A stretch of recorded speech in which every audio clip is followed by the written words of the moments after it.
Hi there. We need to talk. So, it's come to my attention the whole Ink the Bay situation. Yikes. Very bad. Very bad. Not good. It's reminded me that there's things that I need to share about my experience with another expo. And I have been needing to share this information for about 2 months now. But life has thrown all of the chaos at me, and I am still surviving. But simic, we get there. So, anyways, my experience with Natural Ink Expo. I did the expo in 2024, their first one. Seemed alright. The traffic was like not great. I did one tattoo on my neighboring tattoo artist, and I did not make the money that I put into it. I figured because he was a pretty chill dude, the guy who like owned it and like talked to all the artists and shit, like really presented very well, and he took care of the artists and shit. So it did feel like at the time a convention that was good for the artists. And so I was like, yeah, it's his first convention. I think I might, once like it came around to put deposits on their new expo or the second one, I was like, yeah, give it a shot. It's just not that bad. It won't be that bad. They raised the price. So I was like, okay, well, I can put a half deposit and pay the rest later. I don't have to do it all right now. So I did this. I did this for the Waco Expo that was supposed to be in May, and the Salem Expo that's coming up in August. And coming up to it, little things are like, I'm going to note that. I'm not going to forget that bit of information. Like the way that the owner approaches women from his photography and magazine. Brain farted on the word. The way that he approaches women to be in his magazine is very unprofessional, and I will share screenshots here. I handle myself in the aspect of like, okay, you're talking to me like this is business. I'm going to take the business direction and lead the conversation. I don't mind doing that because I can see your approach. I see what you're doing. And a lot of women don't see this, don't have this experience, or the experience that I do of how to deal with men like this. So they don't quite see, like, this is so no good. This is no good. His approach is just, it's thick. And I was like, yeah, actually, I already do that. Here's this and this and this. And the business, you want to do business, let's fucking go, okay? He didn't respond after that. It was basically nothing. I'm like, okay. So are you. Coming from a mile away. Prove me right. Anyways, moving on from this. I did the convention there. I put the deposits on the two. And I thought everything was going to be cool. I see that red flag, though. I noted. And I pull back. I stopped tagging. I stopped sharing. Because I'm like, I've already put money in. I feel like I'll do it quietly, but just to, get my money's worth. Because it's a convention and blah, blah, blah. So a couple of the red flags. I started to notice that he never really shared his own content. I mean, he did, but it wasn't like, I don't know. I feel like for me, it's a red flag when somebody is gaining momentum and visibility from artists' work, other artists' work. Only other artists' work. Or even majority. It doesn't sit right, that most of the content on his pages isn't even content that he made himself. And so May comes around for this convention. I'm gonna get myself back on track. So we get back to this convention. It is starting. It is going to be in a month, and he sends out a message to all the artists, and it is the same copy and paste message that he put on the post for the convention, postponing it until November. So he's copy and pasting everything. That's also another red flag, I feel like. The same message that you send to your artists, I feel like should be a bit more detailed, a little more give a shit. I don't know, a little more, if you're concerned about your money and your investment, don't worry, we got this, this is how we're taking care of it kind of thing. I immediately was like, oh, it's money management. You raised the prices on your booths from the previous year, and he stated clearly that he couldn't get artists to rent these booths. No fucking shit, you raised your price almost 250 more than the previous year for a convention that's only in its second year. Like, I feel like you made some decisions that were not good for your business, and you're fucking up. You shouldn't be doing that, especially when you're fucking with all these artists' money, and it's not even your fucking money. This comes into play, remember this. So, he postpones, and I'm like, I'm gonna not, because the writing is on the wall, and I have learned when the door is given to you, walk through, do it. Fucking go, get out, run. Run to the hills. Run for your Anyways, yeah, fucking go. Get out of there, you silly bitch. Get out of there. So, I sent him a message. Here's this message. Straightforward, trying to be as polite as I can be. I understand that some of the sometimes the way I say things might not be the way you say things, but that's alright. I give that to him and you see his response. Which is just his response is like, cool, you tell me I give my refund, I get it 2 weeks. You tell me that. Best. Great. I can deal. But then you immediately follow it with blaming the tattoo industry and it being in a decline, which I'm like, I can see where other people would be like, yeah, you're right. I'm struggling, they're struggling. Everybody's struggling because it's true. Everyone is fucking struggling right now. However, he had time to get his business correct. This is not about the tattoo industry failing. It is about him failing, and he is shirking the blame over here. There's push over there, and no, everything's fine. Everything's fine over here. Look at the pony. It's pretty. Everything's okay. So, I think it's fucking bullshit. Personally, I think it's lack of accountability on your poor business management, and this is just my opinion from my experience, and I'm sharing so that people can, like, understand this might not go well. I don't believe that the November show is going to go well. I don't believe that the August Salem show is not going to be postponed. If you're having money issues with your business, like rather large business that you're trying to fix here, doing it, and you have 3 months to do another convention in another state which you don't fucking live in. It's like halfway across the fucking country for another convention 3 months after you've postponed a convention that you can't pay for. And this convention is more expensive. It's like $250 more for a booth. And I don't think it's happening. I don't think it's happening. I think he's gonna do the same shit. I think he's gonna postpone it, and everyone will be shit out of luck. That's my personal opinion.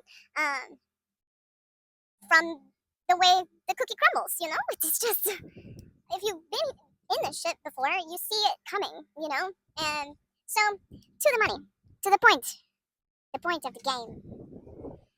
2 weeks rolls around, I send him a message, here's his message. He didn't open my message. He didn't open my message. Okay, my guy, you got $950 of my money in your pocket. And you don't want to open my message? You don't want to open my message? So I'm like, okay. Alright. I'll give it a day. Or 2. A couple days, whatever. And then I sent again. I will show you all the messages I sent. He didn't open a single fucking one, dude. He didn't open a single message. Not a single one. I started because I was like, nah, fuck you. I'm being polite. You told me. By the way, with no contracts in the show. No application, no contract, no formal email, no information. I not emailed that the show is postponed. I sent a DM on the Instagrams. Who the fuck are you right now? Clearly not a business owner, not a professional. Fuck that shit. So, I'm watching and I am seeing that he's sharing in his stories. This guy's got a personal profile. He's got a Salem show profile. He's got a Waco show profile and the magazine profile. And another one, I think he's got like 5 of these fuckers, and he is actively sharing in his stories. After that, which you should go and look yourself, after he postponed the show, all of his profiles have been inactive on posting specifically. He is not making content or pushing his own content, sharing blah blah blah. He has been pushing artist content, whoever tags him, but only in his stories and shit, which is like weird. I think on the web, I think on the magazine one, he's more active because obviously that's the business that he started with, and so he's like focusing everything over here because that's where he should have been in the first fucking place. So he's actively like sharing and shit, and I'm like, hell fucking no. I'm like, absolutely not. This guy is there. He sees that my messages are there, but he's not opening them. You're not gonna open my messages? So I was like, I finally got to a point. I was fucking done. Like, bro, you have $950 of my money. I want it back. Give it the fuck back. You said 2 weeks. At this point, it has been 4 weeks since you made that promise. 2 weeks passed with no contact whatsoever. And you're not even opening my messages. I started responding / commenting on, because stories and shit, because you can do that. It sends them a direct message. Still didn't even open those. I'm like, hey, what the fuck are you doing? Like, what are you doing, bro? I've been nothing but nice. What the fuck are you doing? At one point, because I was done, I was so fucking done, I sent him a Venmo request for my $950. Specifically stating exactly what it was for and when he promised it. And 2 weeks after I shared or sent that to him, out of nowhere, in complete silence, after I responded to a story, about 21 seconds after I responded to a story that he shared, he Venmo'd me my money and said nothing and still didn't open a message. He still hasn't opened a single message to this day. On any of his profiles, he has not opened a single message from me. I removed him after he sent me my money. I unfollowed his profiles and shit.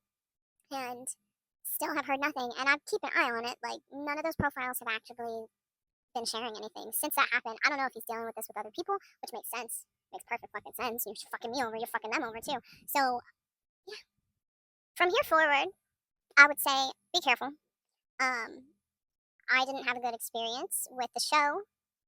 It was mediocre. I didn't have a good experience with the owner because of his approach and because of his complete lack of communication and professionalism. With everything going on with Ink the Bay, I speak up now because I don't want this to happen to more people, especially, like, it's all the way the fuck over there. It's halfway across the country. Like, you're fucking with people's livelihoods, and he still hasn't canceled the Salem show. He still hasn't postponed the Salem show. We're gonna have another convention that postpones to another date, and then they do it again the next year, and then again the next year. Like, we're doing the same shit that Ink the Bay is doing, and you're gonna, like, try to get away with it because you're still holding the postponed show, but, like, you're fucking people out of a lot of money, and your shows are mediocre at best, and you don't know how to fucking advertise worth of shit for your business or for the artists. You're just sharing the artist shit, and that's exposure for them, but that's not enough. Like, I feel like people who are trying to do conventions don't understand that you need to be financially ready for something like that. And you cannot fucking rely on the artists running the booths to carry every detail, every financial detail of your show. You can't do that. You gotta put some shit into it in order to get to the point just to fucking sell booths. And then you gotta put more shit into it to where people know that this shit even fucking exists and wanna come get a tattoo from your stupid show. Like, if you've seen the way the Million Arts does it, like, their advertising budget must be through the fucking roof because they do be pushing. And I love it. It's great. They actually give a shit. No. Natural Ink Expo, no. No. I'm calling it. I'm calling it, you guys. I think, yeah. I think you should be careful. I love you. But really, I really do think that you, artists from here forward should be watching like a fucking hawk on the way that these conventions be moving. And the convention owners be moving. Because also, another thing, this guy decided to throw in like a $10,000 gift prize for one of the show categories or whatever the fuck in January when the show is in May. I'm like, boy, stop trying to fucking compete with sinners. Like, they clearly have a fucking budget from the gods. Like, they clearly know what the fuck they're doing because they're advertising like out the ass, and their production value is actually good, and like, they know what they're doing, but you're trying to compete. This guy had the convention the weekend before Sinners, which, by the way, was also graduation weekend. So the hotels were fucking expensive, like $500 a night. I was ready to sleep in my fucking car for one night and be like, fuck this convention I'm doing one day to see if anything actually fucking happens, and then I'm leaving because I already put my money in. But postponed it, and I was like, nah, I'm good. Give me my money back, bitch. Oh, you're gonna try to run. Oh no, that's not good. So, be careful. Watch out. And as artists, as a community, I really do feel like we need to actually be sharing the tea. Tea time should be a regular occasion for all of us, not just like a gossip thing for the ladies, blah blah blah. No, tea time is truth time. It's time. Tea time is absolutely fucking necessary. Especially right now with how the industry is. In my personal opinion, I don't believe that tattooing should have ever been an industry in the first fucking place because it completely like dulls the meaning of and the practice of tattooing. And it should never have been commercialized. The way that things are right now are a result of that, but also a result of the economy. Like, it's not recession proof, my guys.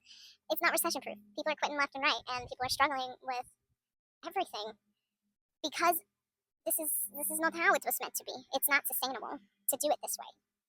And yeah, I feel like community right now is very, very important. Very important. Especially because it's not just the tattoo community. We are a community as people with everything that's going on with the ice raids and the horrible Cheeto men, and all of the things are just bad. Things are just bad right now. And we can be real about that, without panicking. We can get this shit together. We can group up. We can figure it the fuck out. And stop fighting each other because we're not each other's enemies. I think we should start pulling together that tea time a little bit more often, doing some drawing nights, doing some let's just go fuck off and go swim in a river or some shit, and breathe together. Some gay shit, fuck it. What else, We really, things need to get better, and we do that together. Community. Wow, it's such a novel idea that the people would care about each other. Oh my god, such a novel idea. I don't know, I think, a lot of the artists, that I'm friends with and become friends with, we all feel the same way, God, we feel the same fucking way, man. And we don't have to be alone in feeling it. And you also shouldn't, when you have that community, you don't feel afraid to share things like this, or things like abusive or really shitty fucking tattoo artists within the community, or people who are trying to take advantage of the community. If we don't talk to each other, then everybody gets fucked, It's not nice. Everybody gets fucked over, to be clear. Everybody gets fucked over. So, thank you for coming to my TED Talk. That's my experience with Natural Ink Expo. Pay attention, be careful, and if shit's being weird, you don't have to stick around. You don't have to stick around for that shit. And there's better community that you can find too. Even if you're in a shitty shop or whatever. Fucking yeah. Curtain is my friend. But yeah, I bought a microphone, and it might turn me into a menace. That's okay. I wonder if I can flip this to me. It's happening. Yeah, so I really do think that community and tea time and outing the bad guys, because fuck you. You wanna take my money? Hell no. You wanna take my dignity? Fuck you. Fuck you. Fuck. Anyways. I love you. And I am probably gonna make more videos because I have a microphone now that I can put to my nose ring and act like a wild person. I'm excited about it.